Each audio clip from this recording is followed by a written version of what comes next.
أعوذ بالله من الشيطان الرجيم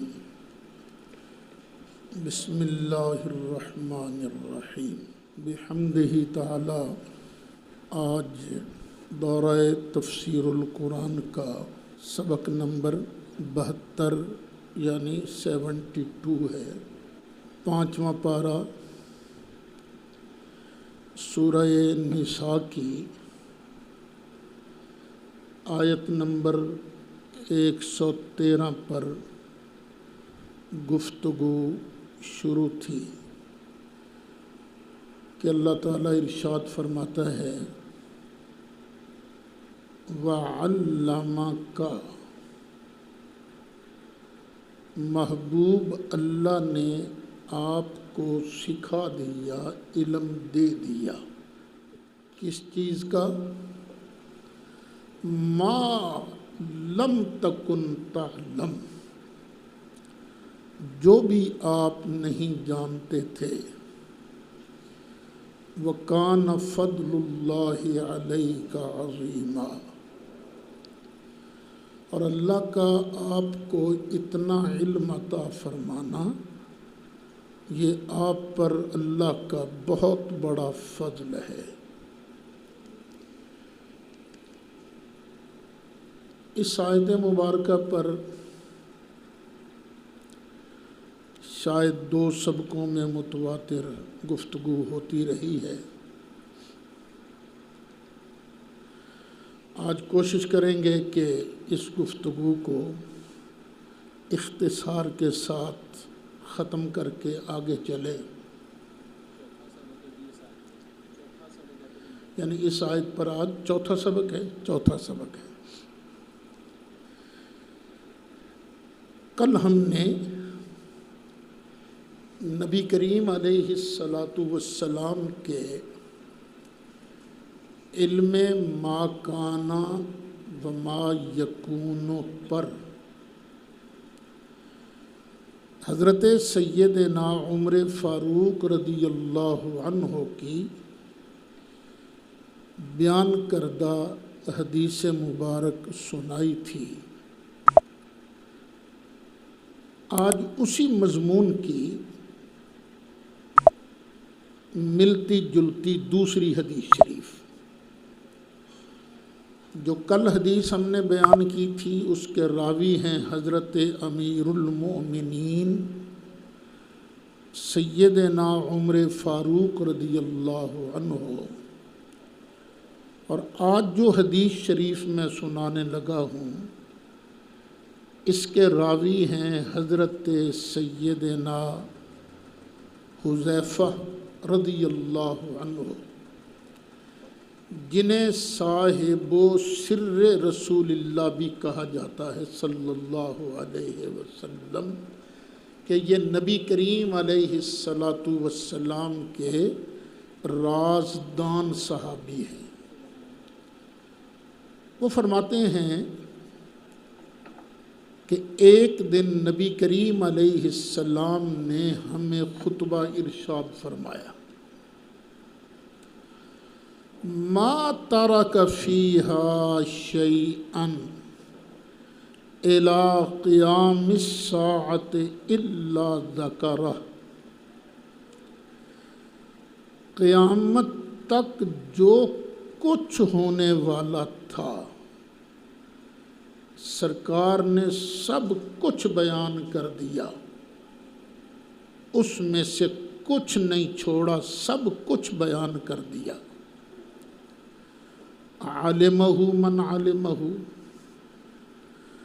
وجاہلہ من جاہلہ، جس نے اس کو یاد رکھا اس نے یاد رکھا، جو جاہل رہا سو جاہل رہا۔ حضرت حذیفہ فرماتے ہیں میرا یہ حال ہو گیا تھا۔ دیکھو کئی مرتبہ ایسے ہوتا ہے، ابھی میں پڑھا رہا تھا، سبق شروع تھا، میرے ذہن میں کوئی تصور نہیں تھا ان دونوں کا، مولانا عبد المقیت کا اور مولانا اشفاق کا، تصور تک نہیں تھا، اچانک سامنے آ گئے۔ جب سامنے آ گئے تو میں نے فٹ پہچان لیا۔ کیوں؟ اس لیے کہ پہلے دیکھا ہوا تھا نا۔ حضرت حذیفہ فرماتے ہیں میرا یہ حال ہو گیا تھا، ان کنت لأری الشیء قد نسیتہ، جب کبھی میں اس چیز کو دیکھ لیتا جس کو بھول چکا تھا،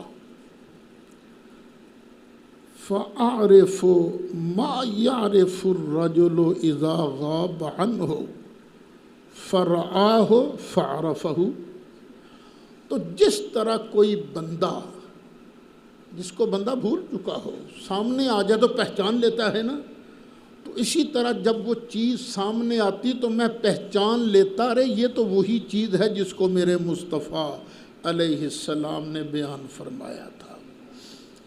یہ حدیث شریف بھی ہے بخاری شریف کی، جلد 2 صفحہ 977، حدیث نمبر ہے 6604۔ پچھلی حدیث کیا تھی کل والی؟ حضرت عمر فاروق نے فرمایا کہ نبی کریم علیہ السلام نے منبر پر چڑھ کر خطبہ ارشاد فرمایا۔ حافظ ابن حجر عسقلانی ارشاد فرماتے ہیں یہ 2 الگ الگ واقعات ہیں، 2 مرتبہ سرکار نے سب کچھ بیان کیا ہے۔ فرماتے ہیں ھذا لا یناقض الاول بل یجمع بان یحمل علی مجلسین، یہ حدیث پہلی حدیث کے مناقض نہیں ہے، اس لیے کہ ہم محمول کریں گے وہ الگ مجلس کا واقعہ ہے، یہ الگ مجلس کا واقعہ ہے۔ کل ہم نے اس سوال کا جواب دیا تھا کہ اتنے تھوڑے سے وقت میں اتنا کچھ بیان کر دینا یہ تو ممکن ہی نہیں ہے، عقل اس کو نہیں مانتی۔ بھئی ہم نبی کریم علیہ السلام کی یہ شان کافر سے منوانا ہی نہیں چاہتے۔ کافر تو وہ ہے جو کہے گا محمد ایک انسان تھا ہم جیسا، اس کے اور ہمارے درمیان کوئی امتیازی خصوصیت نہیں تھی، کافر تو یہی کہے گا نا۔ لیکن مومن کیا کہتا ہے؟ مومن کہتا ہے میں نے کلمہ اس شخصیت کا پڑھا ہے جو ہم سے کئی گنا مختلف تھا، اس ذات کا کلمہ پڑھا ہے جس کے سامنے حقائق بے نقاب تھے، وہ ان چیزوں کو جانتے تھے جن کو ہم نہیں جانتے۔ یہ تو ہے ہی ایمان والے کے لیے نا، کافروں کے لیے یہ حدیثیں نہیں ہیں۔ علماء دیوبند کے حکیم الامت ہیں نا مولانا اشرف علی تھانوی، انہوں نے ایک بڑی مزے کی بات لکھی ہے۔ وہ کہتے ہیں کہ مولوی مرتضیٰ حسن صاحب چاند پوری، انہیں دربھنگی بھی کہتے ہیں چاند پوری بھی، ان کے بڑے بھائی کا نام ہے مولوی مجتبیٰ حسن۔ تھانوی صاحب کہتے ہیں یہ مجتبیٰ حسن میرے ہم سبق تھے،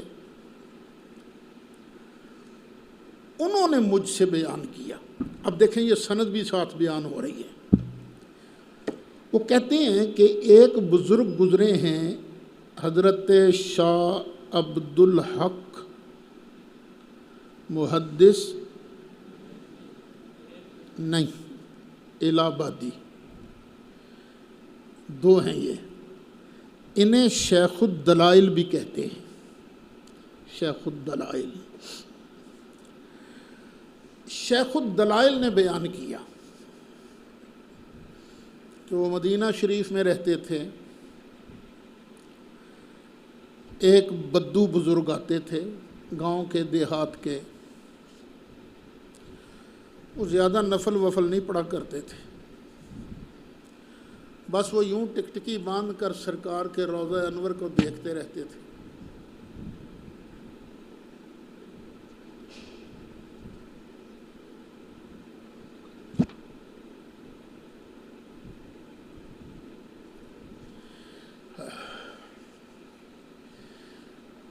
تو شیخ الدلائل کہتے ہیں کہ مجھے اس بدو سے پیار ہو گیا، سرکار کے روضے کو دیکھتے رہتے تھے، فرینکنس بھی ہو گئی، کرتے کرتے رمضان شریف کا مہینہ آ گیا۔ ایک دن مجھے کہنے لگے، شاہ جی کل نہ افطاری کے بعد میرے ساتھ چلنا، میں تمہیں کھانا کھلاؤں گا۔ تو کہنے لگے کہ میرے دل میں دو چیزیں آئیں، ایک یہ لے جائیں گے مجھے چاول کھلائیں گے، میرے پیٹ میں ہے پھوڑا، اور چاول جو ہیں مجھے راس نہیں آتے۔ دوسرا، اگر میں ان کے ساتھ چلا گیا، یہ ضعیف آدمی ہیں، بوڑھے آدمی ہیں، آہستہ آہستہ چلیں گے تو میری نماز تراویح نہ مس ہو جائے۔ تو یہ سوچ کر میں نے انہیں کہا، بابا جی رہنے دیں، میری تراویح نہ چلے۔ کہا نہیں جاندی تیری تراویح، تو چل میرے نال۔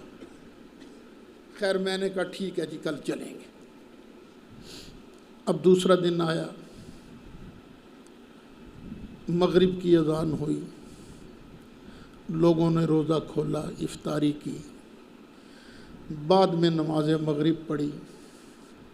اب نماز مغرب کے بعد وہ بدو بابے نے لمبے نفل شروع کر دیے، اور میں بیٹھا انتظار کر رہا ہوں کہ میں نے کھانا بھی کھانا ہے، واپسی میں تراویح بھی پڑھنی ہے۔ خیر اس نے نفل ختم کی اور کہا، چل شاہ جی میرے ساتھ چل۔ آہستہ آہستہ مجھے مسجد نبوی شریف سے باہر لے گیا۔ میں سمجھا شاید ادب کی وجہ سے آہستہ چل رہا ہے۔ باہر نکلا تو پھر بھی آہستہ آہستہ، ایک گلی آئے تو میں سمجھوں شاید یہیں اس گلی میں اس کا مکان ہوگا۔ وہ گلی گزر گئی، دوسری آ گئی، وہ گزر گئی، کرتے کرتے شہر مبارک سے باہر چلے گئے۔ وہ بیابان جنگل، وہاں چلتے گئے، چلتے چلتے ایک مکان آیا۔ بابے نے جا کے دروازہ کھٹکھٹایا، اندر سے ایک لڑکا آیا، یا ولد، اور جلدی کر، چل کھچڑی پکا۔ میں کہا بیڑا غرق، اب پکے گی کھچڑی پھر میں کھاؤں گا، میری تراویح تو آج گئی۔ خیر چونکہ بابے سے پیار ہو گیا تھا، میں بیٹھ گیا۔ اب کافی دیر کے بعد کھچڑی آئی پک کے، میں نے اور بابا جی نے کھائی۔ بابے نے وہ بھی بڑی آہستہ آہستہ کھائی۔ وہ جب کھچڑی ختم ہو گئی تو میں نے کہا اچھا بابا جی اجازت مجھے؟ تو بابا کہنے لگا نہیں رہنے دے، ٹھہر جا، چلتے ہیں۔ میں نے زیادہ ضد کی، اچھا چل پھر میں تجھے چھوڑ آتا ہوں۔ او بابا جی پھر آہستہ آہستہ آہستہ آہستہ، میں دل چاکھا بابا جی مرواتا ہی میں مروا دیا تو نے مجھے آج۔ خیر آگے سے ایک آدمی آ گیا، اور بابا جی اس کے ساتھ محو گفتگو ہو گئے۔ مجھے اجازت مل گئی اور میں تیز تیز چلتا ہوا مسجد نبوی شریف میں آیا۔ جب مسجد شریف میں آیا تو میں ہکا بکا رہ گیا، مسجد شریف خالی تھی، ایک آدمی بیٹھا روٹی کھا رہا تھا۔ میں نے کہا مروا دیا بابے نے، لوگ تراویح پڑھ کے چلے گئے، اب سحری کے وقت آئیں گے، سحری کر کے آئیں گے۔ تو میں وہاں پہنچا نا، تو میں نے ڈرتے ڈرتے پوچھا تراویح ختم ہوئی کتنی دیر ہو گئی؟ اس نے دیکھا اور کہا انت مجنون، اور تو پاگل ہے؟ اوے ابھی تو مغرب کی نماز ہوئی ہے، لوگ مغرب کی نماز پڑھ کے کھانا کھانے گئے ہیں۔ اب یہ تھانوی صاحب لکھتے ہیں، حوالہ بھی نوٹ کر لیں گے۔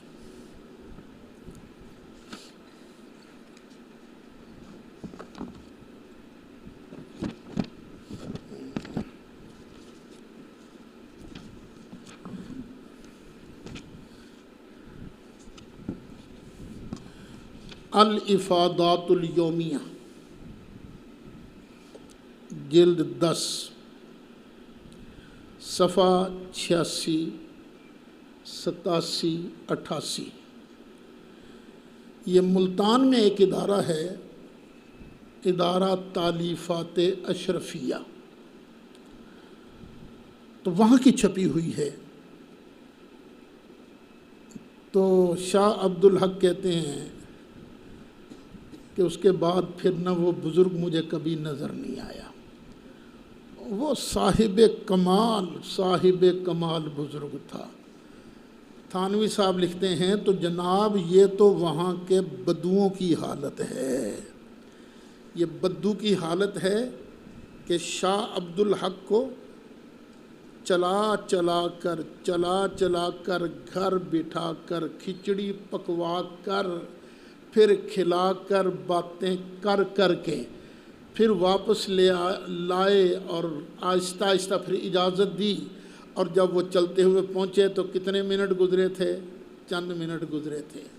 جب وہ بدو جس کا کام ہے صرف روضہ انور کو دیکھتے رہنا، اس کو اللہ اتنی طاقت دے سکتا ہے کہ تھوڑے سے وقت میں شاہ عبدالحق کو کھانا کھلا کے واپس لا سکتا ہے، تو جو اللہ کے محبوب ہیں جن کے لیے ساری کائنات بنائی گئی ہے، ان کو بھی اللہ نے اتنی طاقت دی ہے کہ تھوڑے سے وقت میں ساری کائنات کی باتیں بیان فرما سکتے ہیں۔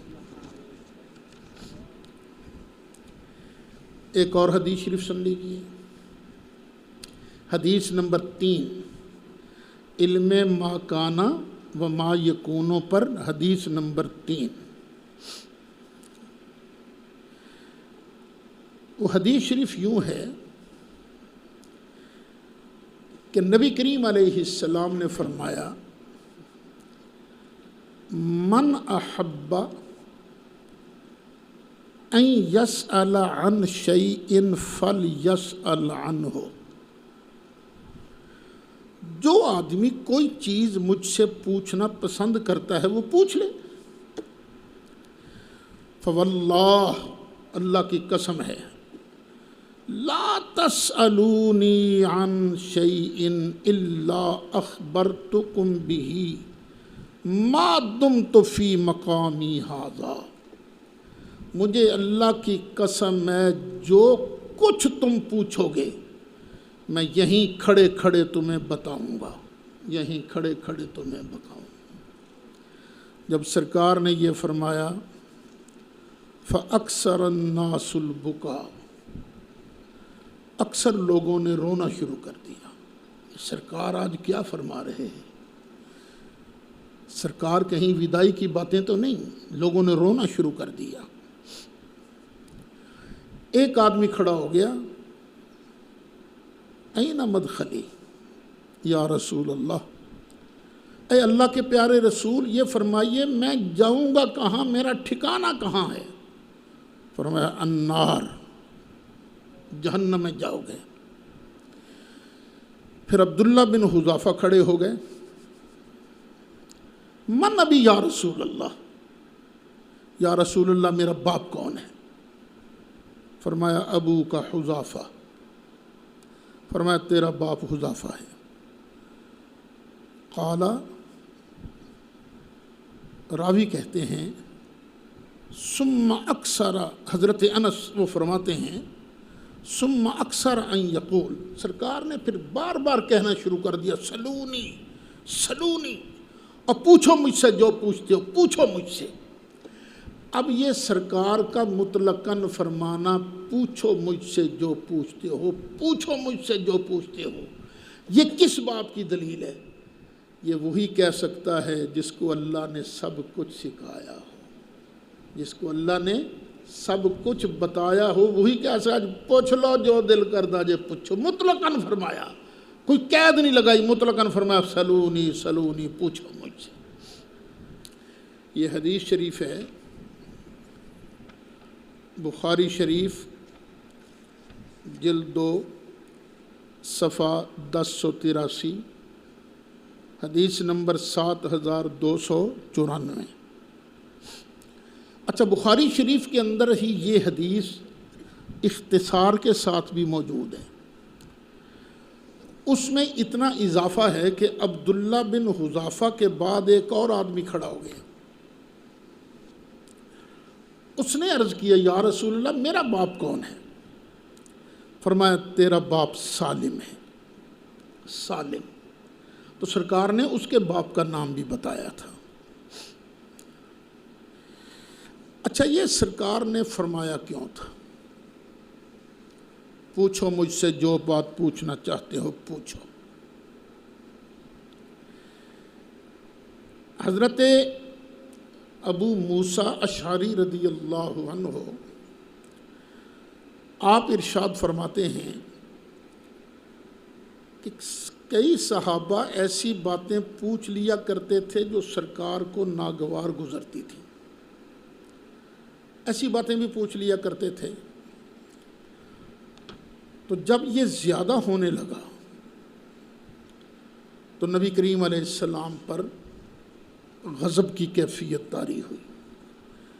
تو سرکار نے پھر آگے فرمایا سلونی عما شئتم، جو جی چاہتا ہے پوچھو میں تمہیں بتاؤں گا، پوچھو جو جی چاہتا ہے.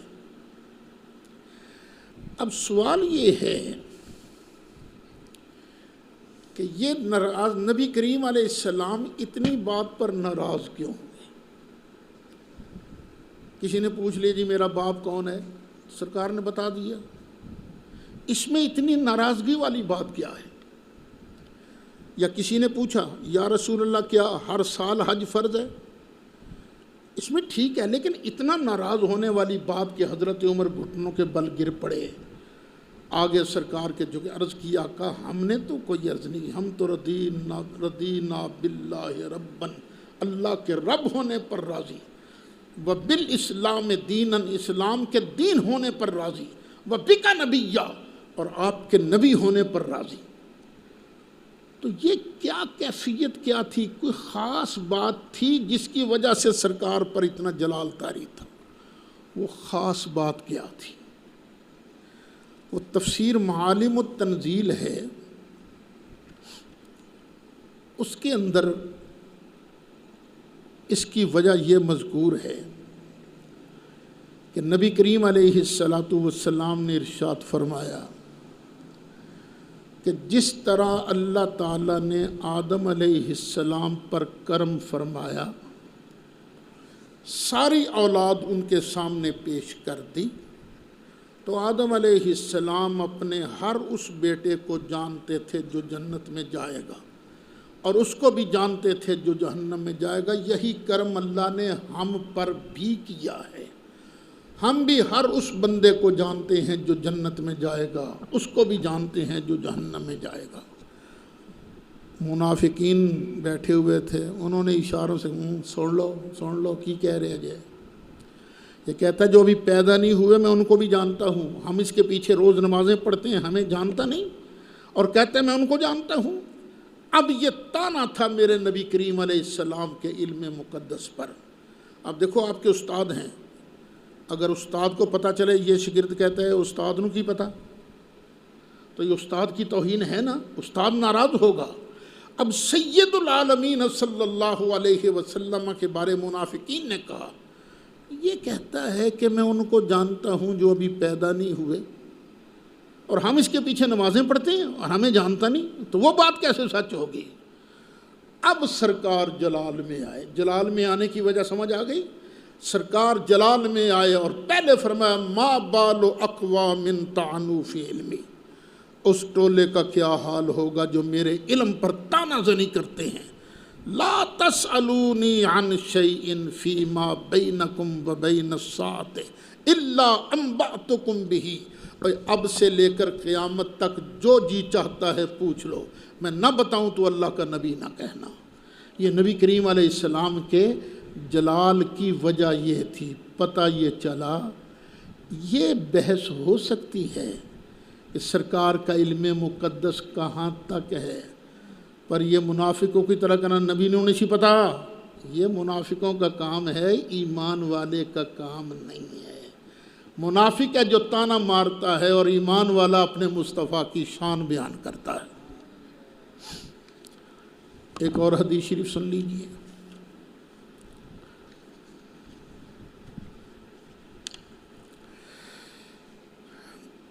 حضرت عبد الرحمن بن عائش فرماتے ہیں کہ نبی کریم علیہ الصلاۃ والسلام نے ارشاد فرمایا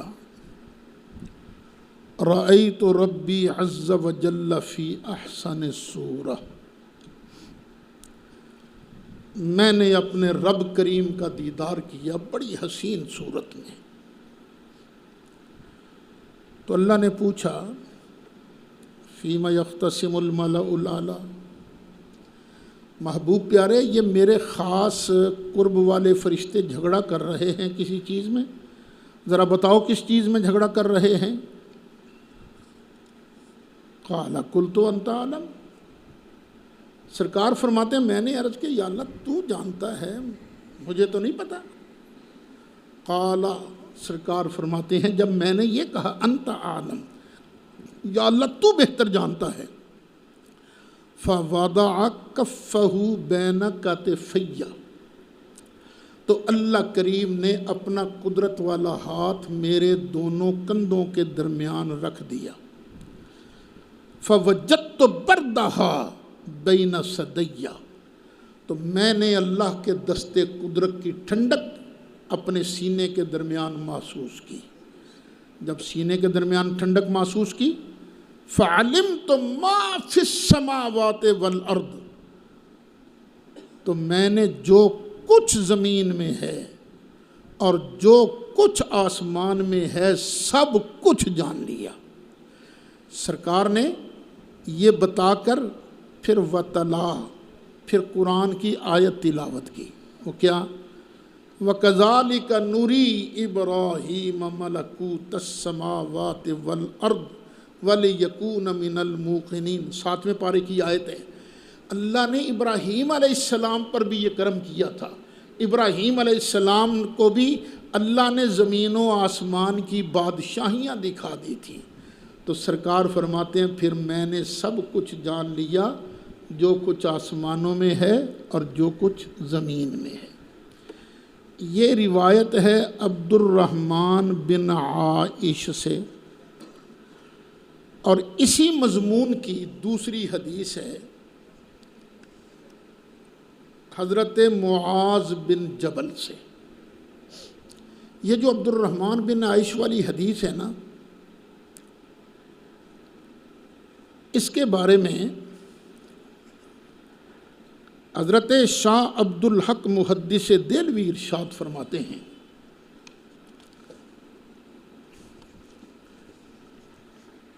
پس دانستم ہرچ در آسمان ہا و ہرچ در زمین بود، اللہ نے اپنا قدرت والا ہاتھ رکھا تو جو کچھ بھی آسمانوں میں ہے جو کچھ زمین میں ہے سب کچھ میں نے جان لیا۔ عبارت است از حصول تمام علوم جزی و کلی، یہ ہر جزی ہر کلی علم کو یہ سرکار کا ارشاد شامل ہے کہ مجھے اللہ تعالیٰ نے ہر طرح کا علم عطا فرما دیا۔ یہ شاہ عبد الحق صاحب اشیت اللمات جلد 1 صفحہ 333۔ حضرت معاذ بن جبل رضی اللہ عنہ سے بھی یہ الفاظ ہیں۔ اچھا، وہ جو حدیث شریف میں آتا ہے نا کہ اللہ نے اپنے قدرت والے ہاتھ میرے کندھوں کے درمیان رکھے، تو میں نے اللہ تعالیٰ کے دستے قدرت کے انگلیوں کے پوروں کی ٹھنڈک اپنے سینے میں محسوس کی۔ یہ ہیں متشابہات۔ اللہ کے لیے لفظ ید ہے، لفظ انامل ہے، لیکن اس کا معنی کیا ہے؟ اللہ جانے، یا اللہ کی عطا سے اس کا رسول جانے۔ ہم بس مراد لیتے ہیں، الفاظ حق ہیں، حقیقت اللہ جانے۔ بس اتنا کہ اللہ نے فیض عطا کیتا، سونے نو ٹھنڈ پہ گئی۔ اچھا، وہاں ہے لفظ یہ کہ نبی کریم علیہ السلام ایک مرتبہ فجر کی نماز میں لیٹ ہو گئے۔ صحابہ کرام دیکھ رہے ہیں سورج چڑھنے والا ہے، کہیں فجر کی نماز ہی نہ رہ جائے۔ خیر سرکار تشریف لائے، جلدی جلدی 2 رکعتیں پڑھائیں چھوٹی چھوٹی، سلام پھیرا، ادھر سلام پھیرا، ادھر سورج نکل آیا۔ سرکار نے فرمایا علی مصافکم کما انتم، اور جس طرح بیٹھے ہو نا اسی طرح بیٹھے رہنا۔ ہم بیٹھ گئے۔ اب نبی کریم علیہ السلام نے فرمایا پتہ آج ہوا کیا تھا؟ ہم صبح اٹھے، صبح اٹھ کے وضو کیا، اللہ کی بارگاہ میں حاضر ہو گئے۔ جب اللہ کی بارگاہ میں حاضر ہوئے تو ہماری آنکھوں پر بوجھ پڑنا شروع ہو گیا، ہم نیند میں چلے گئے۔ جب نیند میں چلے گئے تو ہمیں اللہ کا دیدار نصیب ہوا، بڑی حسین صورت میں۔ رأیت ربی عز وجل فی احسن صورہ، بڑی حسین صورت میں ہمیں اللہ کا دیدار نصیب ہوا۔ یہ حسین صورت کس کی تھی؟ 2 معنی ہیں۔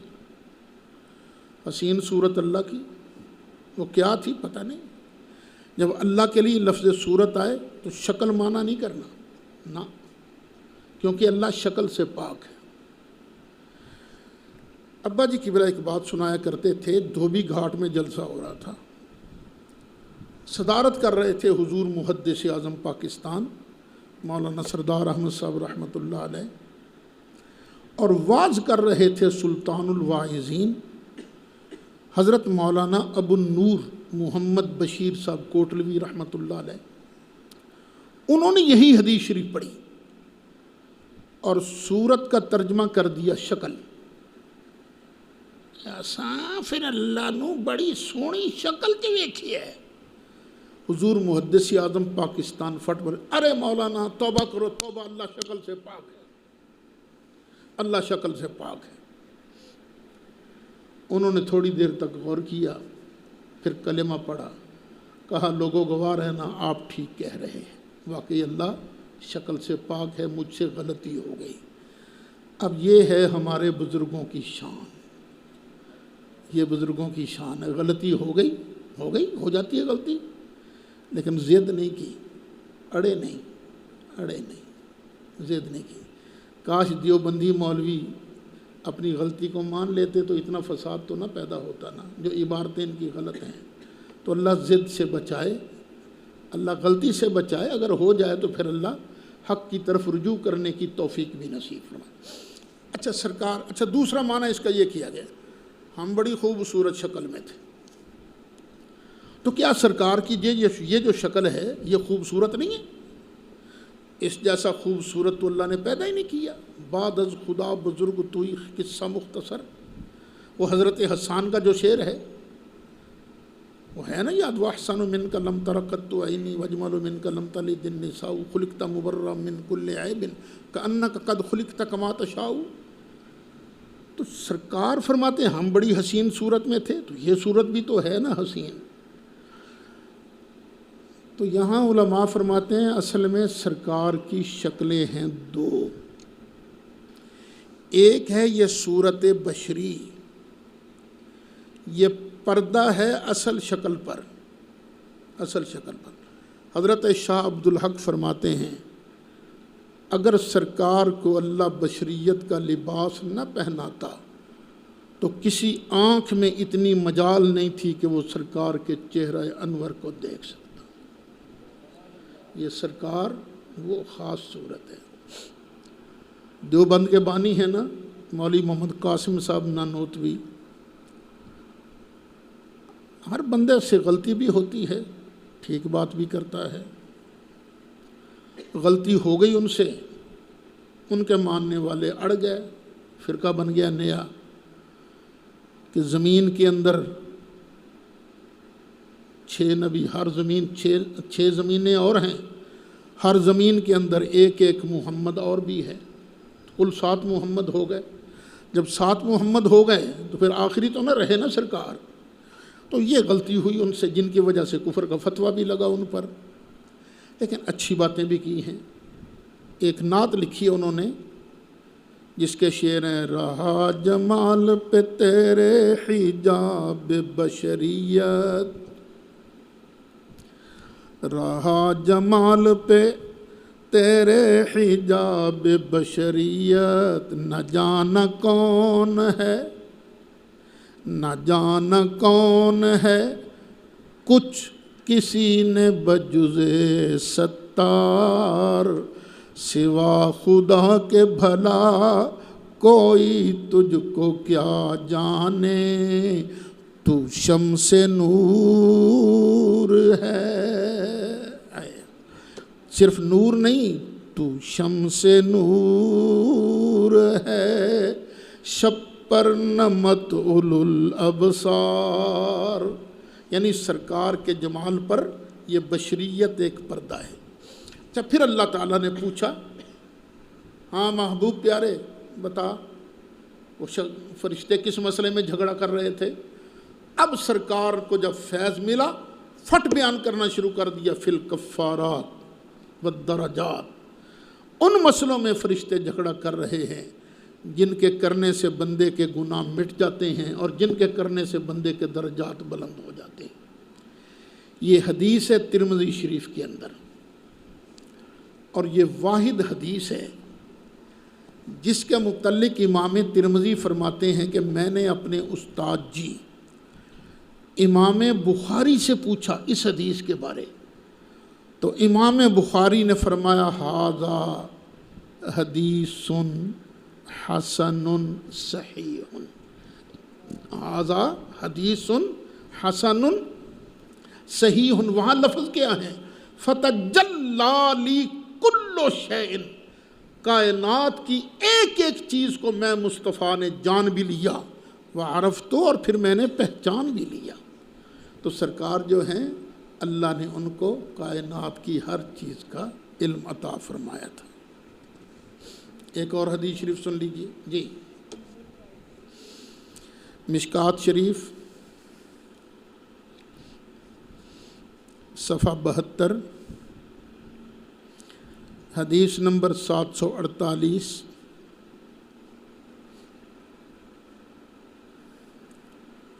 ترمذی شریف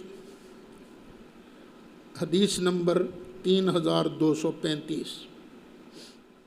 اچھا، علامہ سید محمود آلوسی بغدادی نے یہ حدیث نقل کرنے کے بعد فرمایا کہ نبی کریم علیہ السلام نے وصال مقدس سے پہلے ہر اس چیز کو جان لیا جس کا علم دائرہ امکان میں تھا، جس کی دلیل یہ حدیث ہے۔ تو یہ علامہ سید محمود آلوسی روح المعانی جز 15 صفحہ 154 زیر آیت سورہ اسراء۔ ایک اور حدیث، حضرت عبداللہ بن عمر بن عاص فرماتے ہیں کہ ایک دن نبی کریم علیہ السلام تشریف لائے اور آپ کے ہاتھ میں 2 کتابیں تھیں، 2 کتابیں، اور فرمایا کوئی پتہ ہے تمہیں یہ 2 کتابیں کون سی ہیں؟ اتدرون ما ھذان الکتابان؟ فقلنا لا یا رسول اللہ، ہم نے عرض کیا کہ ہمیں تو نہیں پتہ یہ 2 کتابیں کون سی ہیں، ہاں اگر آپ بتا دیں مہربانی کر دیں تو پتہ چل جائے گا۔ تو جو کتاب سرکار کے دائیں ہاتھ میں تھی، نبی کریم علیہ السلام نے ارشاد فرمایا ھذا کتاب من رب العالمین، یہ کتاب اللہ رب العالمین کی طرف سے ہے، فیہ اسماء اہل الجنہ، اس کتاب کے اندر ہر جنتی کا نام موجود ہے، وَأَسْمَاءُ آبَائِهِمْ، جنتیوں کے باپوں کے نام موجود ہیں، وَقَبَائِلِهِمْ، اور ان کی برادریوں کے نام ہیں، یہ ارائی ہے، یہ گجر ہے، یہ راجپوت ہے، یہ سید ہے، یہ فلاں، یہ فلاں، نام باپ کا نام، قبیلے کا نام، برادری کا نام، ثم اجمل علی آخرہم، تم بھی رقم لکھتے ہو نا، پہلے ایک لکھی، پھر دوسری، پھر تیسری، پھر چوتھی، آخر میں لگاتے ہو ٹوٹل لگتا ہے نا، تو سرکار فرماتے ہیں پھر اللہ نے اس کے آخر میں ٹوٹل بھی لگا دیا ہے، ٹوٹل، فلا یزاد فیہم ولا ینقص، اب نہ اس میں اضافہ کیا جا سکتا ہے نہ اس میں کمی کی جا سکتی ہے۔ جس کا نام آ گیا اس میرے دائیں ہاتھ والی کتاب کے اندر، یہ سارے جنتی، اور ان میں نہ کوئی نکالا جا سکتا ہے نہ ان میں بڑھایا جا سکتا ہے۔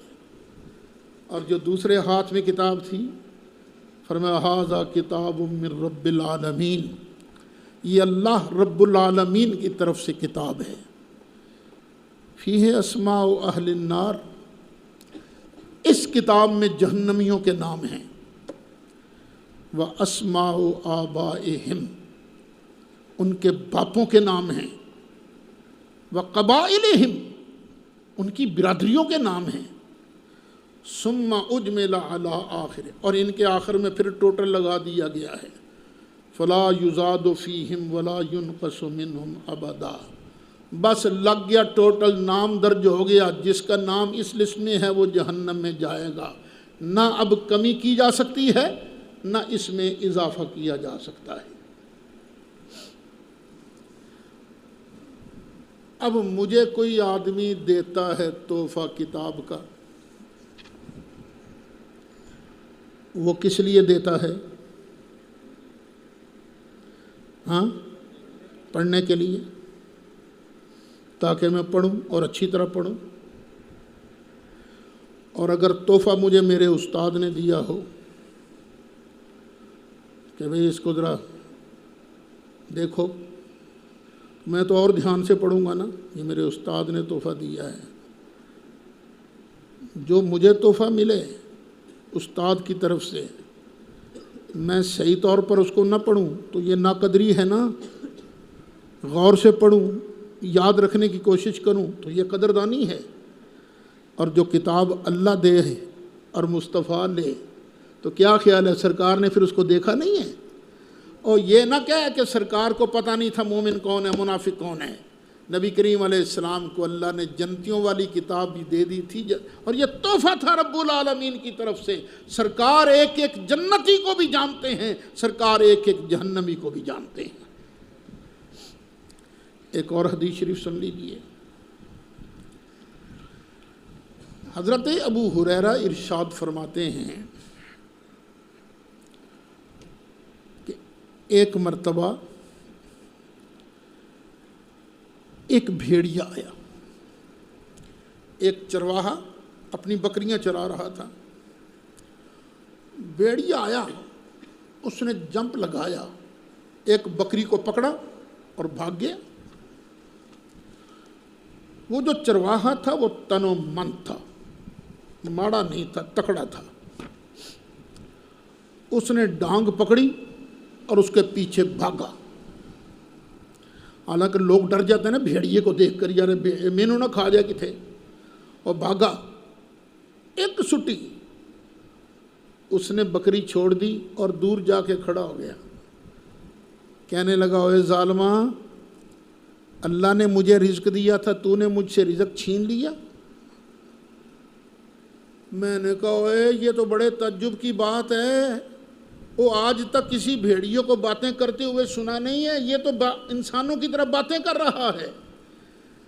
بھیڑیا کہنے لگا میں تجھے اس سے تعجب والی بات نہ بتاؤں، جا مدینہ شہر کے اندر، وہاں اللہ کا نبی تشریف فرما ہے، وہ ما مدا کی بھی خبریں دے رہا ہے، وما ہوا کائن بعدکم، جو بعد میں ہونے والا اس کی خبریں بھی دے رہا ہے۔ ہاں، حضرت ابو ہریرہ فرماتے ہیں وہ چرواہا یہودی تھا، مسلمان نہیں تھا، یہودی تھا۔ نبی کریم علیہ السلام کی خدمت میں حاضر ہوا، بھیڑیے والی بات اس نے آن کے نبی کریم علیہ السلام کو سنائی۔ تو نبی کریم علیہ الصلاۃ والسلام نے فرمایا اس نے سچ کہا ہے، اس نے سچ کہا ہے، پھر وہ مسلمان ہو گیا۔ یہ حدیث ہے امام بغوی کی شرح السنہ، چیپٹر ہے باب کلام السباع، حدیث کا نمبر ہے 4282، مشکات شریف صفحہ 541، حدیث کا نمبر ہے 5927۔ حافظ ابن حجر نے بیان کیا ہے کہ ابن حبان نے یہ روایت حضرت ابو سعید خدری سے بھی بیان کی ہے۔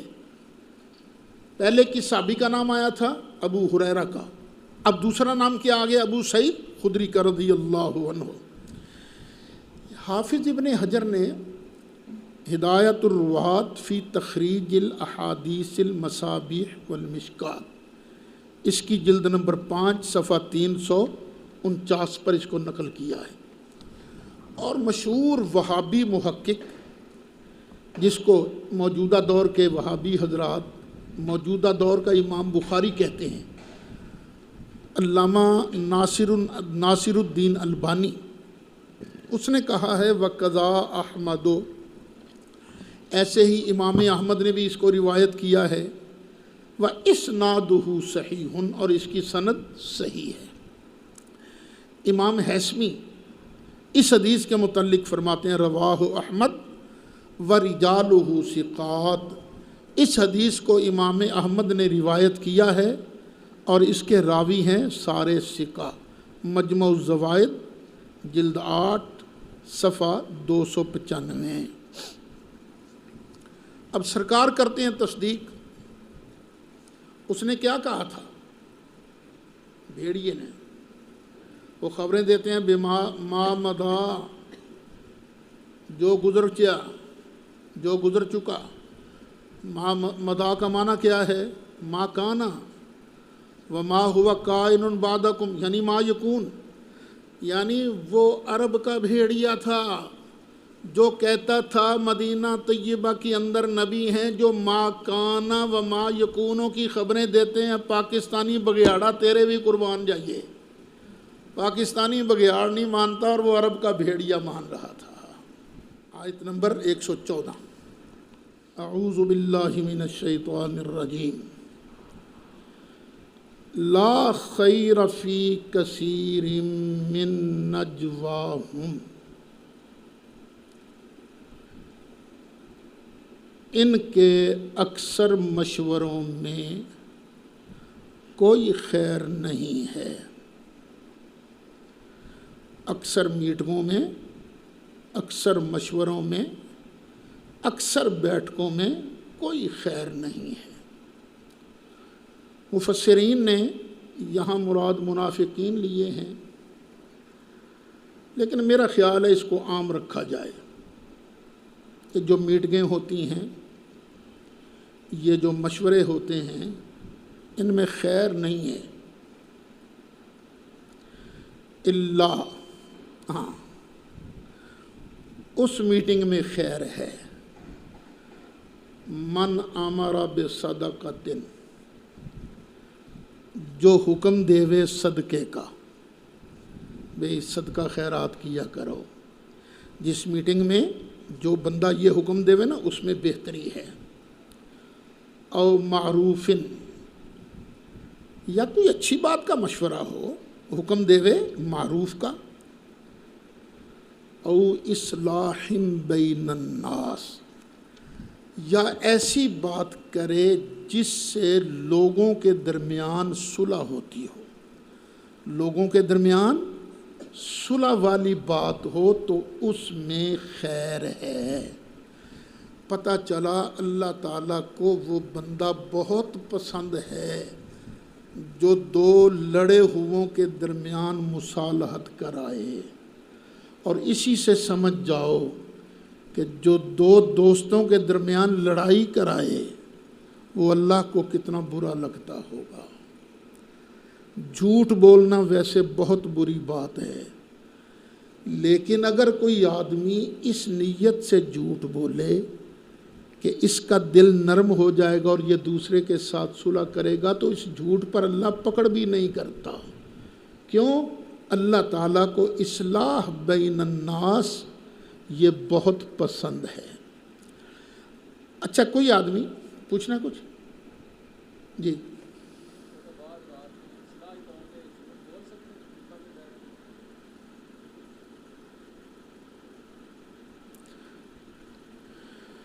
خطیبہ نو تو بالکل، وہ تو دو آدمی لڑے ہوئے ہوں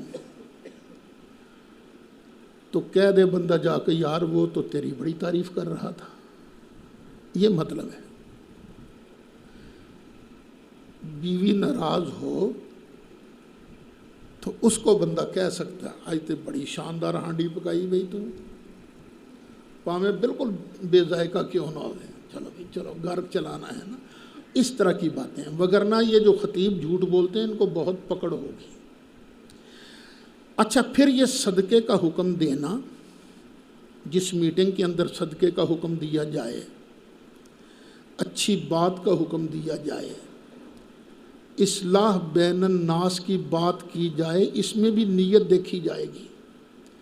یہ کیوں اس نے صلح کرائی ہے؟ تاکہ میری ٹور ہو۔ اگر اس لیے صلح کرائی ہے، اس لیے اس نے اچھی بات کی ہے کہ لوگ کہیں بڑا اچھا بندہ ہے، تو کوئی ثواب نہیں۔ وَمَن يَفْعَلْ ذَلِكَ، اور جو کرے یہ بات ابتغاء مرضات اللہ، اللہ کی رضا حاصل کرنے کے لیے، فَسَوْفَ نُؤْتِيهِ أَجْرًا عَظِيمًا، تو ہم اسے ان قریب بہت بڑا اجر عطا فرمائیں گے۔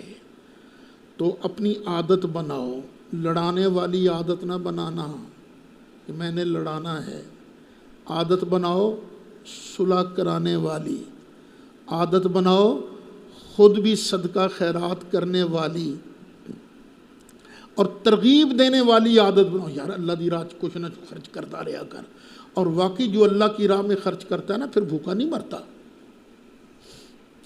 اچھا، اگلی آیت پھر ذرا دھیان سے سن لینا اور یاد کر کے ان لوگوں کو خاص طور پر سنانا جو صحابہ کے دشمن ہیں۔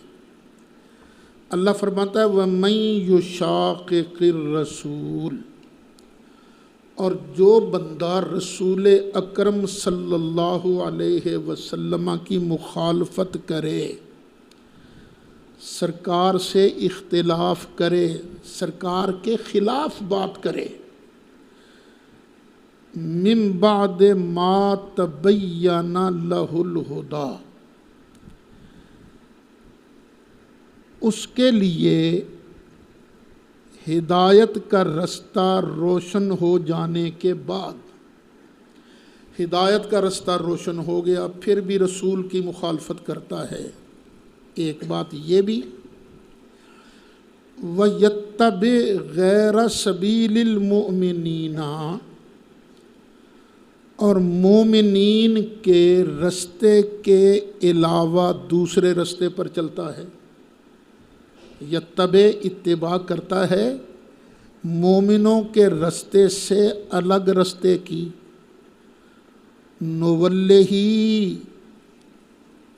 تو ہم اسے پھیریں گے، ما تولا، جدھر وہ پھرتا ہے پھرے، اس کے حال پر چھوڑ دیں گے، ونصلہ جہنم، اور اسے ڈالیں گے جہنم میں، وساعت مصیرا، اور بہت بری جگہ ہے، یہ بہت برا ٹھکانہ ہے۔ جہاں بندہ پلٹ کے جاتا ہے نا اسے کہتے ہیں مصیر، بہت بری پلٹنے کی جگہ ہے۔ اچھا، اب اللہ جہنم میں کس کو ڈالے گا؟ جو نبی کریم علیہ السلام کی مخالفت کرے گا ایک، اور جو دوسرا مومنوں کے رستے کے علاوہ کسی اور رستے پر چلے گا۔ سرکار کے زمانہ میں جتنے مومن تھے وہ کون تھے؟ صحابہ۔ سارے مومنین سرکار کے زمانہ میں صحابی تھے نا، اور جو صحابہ کے رستے کے خلاف چلے گا وہ کدھر جائے گا؟ اور صحابہ کا ایک رستہ کیا ہے؟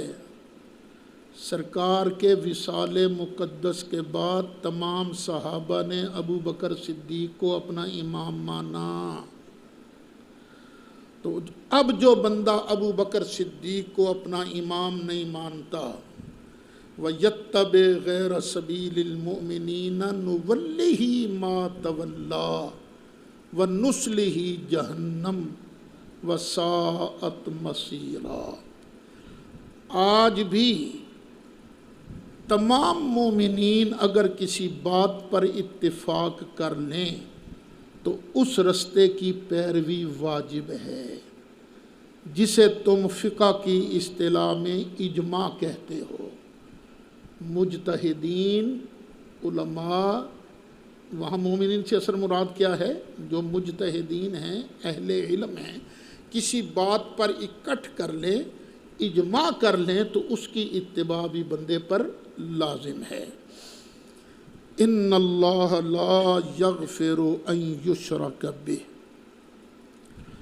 بے شک اللہ تعالیٰ نہیں بخشے گا کہ اس کا کسی کو شریک بنایا جائے، وَيَغْفِرُ مَا دُونَ ذَلِكَ، اور اس سے نچلے نچلے جتنے گناہ ہیں نا اللہ سب کو معاف کر دے گا، لیکن لمن یشاء، جس کے بارے چاہے۔ پابند کوئی نہیں وہ کسی کا، جس کے بارے چاہے نا چھوٹے گناہ معاف کر دے گا، چل کی یاد کرے گا، موجاں کر۔ ایک گناہ ہے جو معاف نہیں ہوتا، کسی کے پیسے مارے ہوئے ہونا تو وہ معاف نہیں ہوتے، لیکن اگر اللہ چاہے تو وہ بھی معاف کر دے۔ وہ کیسے؟ اور چل یار تو معاف کر دے نو، نہیں یا اللہ میں نہیں معاف کردا، میں نو چاہیے دینے پیسے۔ اللہ کہے گا تو ضد نہ کر، تو انہوں معاف کر، میں تینوں معاف کر دینا۔ آیا وَيَغْفِرُ لِمَن يَشَاءُ وَيَغْفِرُ مَا دُونَ ذَلِكَ لِمَن يَشَاءُ وَمَن يُشْرِكْ بِاللَّهِ، جو اللہ کا شریک بناوے فَقَدْ ضَلَّ ضَلَالًا بَعِيدًا، تو وہ دور کی گمراہی میں جا گرا ہے۔ إِن يَدْعُونَ مِن دُونِهِ إِلَّا إِنَاثًا، یہ جو مشرک ہیں یہ پوجا کس کی کرتے ہیں؟ اناس جمع ہے انسا کی، انسا عورتوں کو کہتے ہیں، اور عورتیں ہیں کمزور۔ یہ آپ لوگ بھی تو محاورہ ایک بولتے ہو نا، اور چھاڑی یار تو زنانہ ہی نکلے ہیں، کہتے ہو نا کمزور۔ إِن يَدْعُونَ مِن دُونِهِ إِلَّا إِنَاثًا، یہ تو کمزور چیزوں کی عبادت کرتے ہیں نا، اللہ کے مقابلے پر یہ اللہ کو چھوڑ کر یہ عورتوں کی عبادت کرتے ہیں۔ اچھا ایک مطلب یہ بھی ہے، انہوں نے جو بت بنائے تھے نا ان کے نام تھے عورتوں پر، لات، منات، عزا وغیرہ۔ اچھا پھر کچھ لوگ فرشتوں کی عبادت کرتے تھے اور فرشتوں کو کہتے تھے یہ اللہ کی بیٹیاں ہیں، تو یہ عبادت کرتے ہیں کن کی؟ عورتوں کی۔ بلکہ نہیں، وَإِن يَدْعُونَ إِلَّا شَيْطَانًا مَرِيدًا، اور نہیں یہ پوجتے مگر سرکش شیطان کو۔ یہ صرف عبادت کرتے ہیں تو بغاوت کرنے والا سرکش شیطان جو ہے نا اس کی۔ اصل میں شرک کرنے والا یہ عبادت کرتا ہے شیطان کی، خواہ وہ کسی قبر کے آگے جھکاوے، خواہ وہ کسی بت کے آگے جھکاوے، خواہ وہ کسی درخت کے آگے جھکاوے، خواہ کسی تارے کے آگے جھکاوے۔ ان یدعون الا شیطانا مریدا۔ یہاں ایک بات یاد کرنا کہ دعا یدعو کا معنی ہوتا ہے پکارنا، اور ہر پکار عبادت نہیں ہوتی۔ یہ غلطی لگتی ہے وابیوں کو، تم پکارتے ہو جی، وہ ہر پکار عبادت تھوڑی ہے۔ اللہ نے خود نہیں پکارا یا آدم و اے آدم، تو ہر پکار عبادت ہے؟ نہیں، جب کسی کو معبود سمجھ کر پکارا جائے تو وہ ہوتی ہے عبادت۔ وہ میں نے تیسرے پارے میں پڑھایا تھا نا، ابراہیم علیہ السلام نے کیا کہا تھا؟ اللہ کہتا ہے یہ 3 پرندے ساتھ ملا لے، ثم ادعوہن، پھر ان کو پکار۔ تو یہاں صرف بلانے کے معنی میں ہے، جو عبادت ہے وہ اور چیز ہے، صرف بلانا اور چیز ہے۔ لعنہ اللہ، اللہ نے اس پر لعنت کی ہے، کس پر؟ شیطان پر۔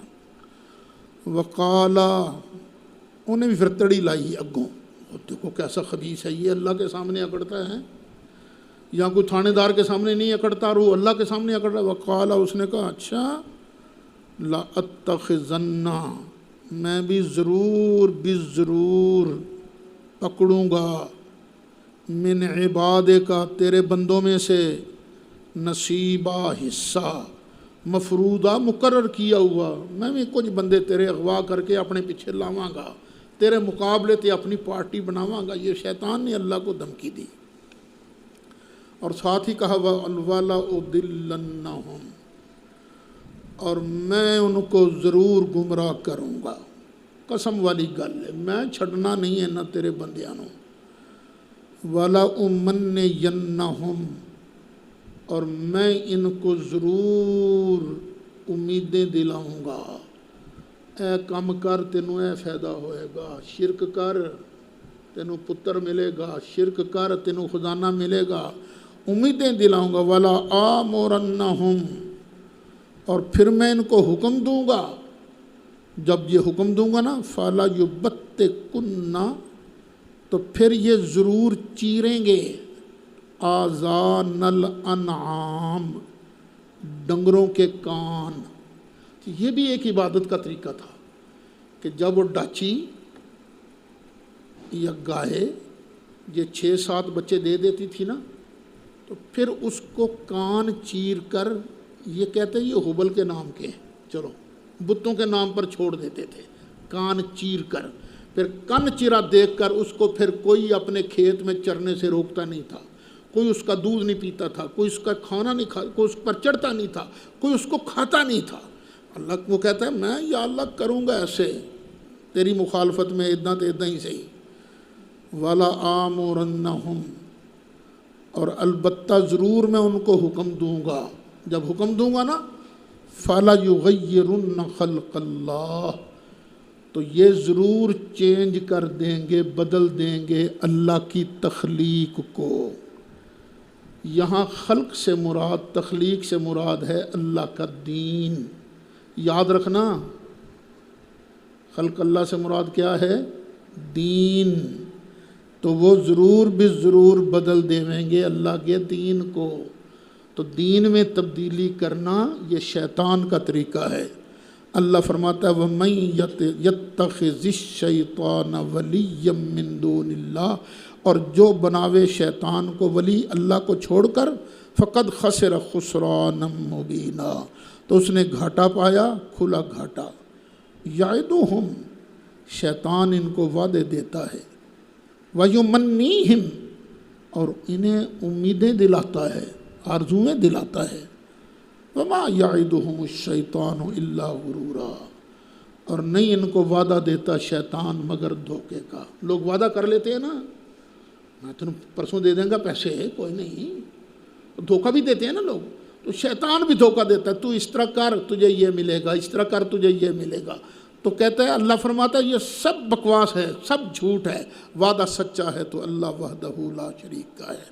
اولئک مأواہم جہنم، یہ لوگ ہیں کہ جن کا ٹھکانہ جہنم ہے، ولا یجدون عنہا محیصا، اور اس سے بالکل بچ نہیں سکیں گے، بچنے کی کوئی جگہ نہیں پائیں گے، ایسی جہنم سے باہر نکل جائیے، یہ نہیں ہو سکے گا۔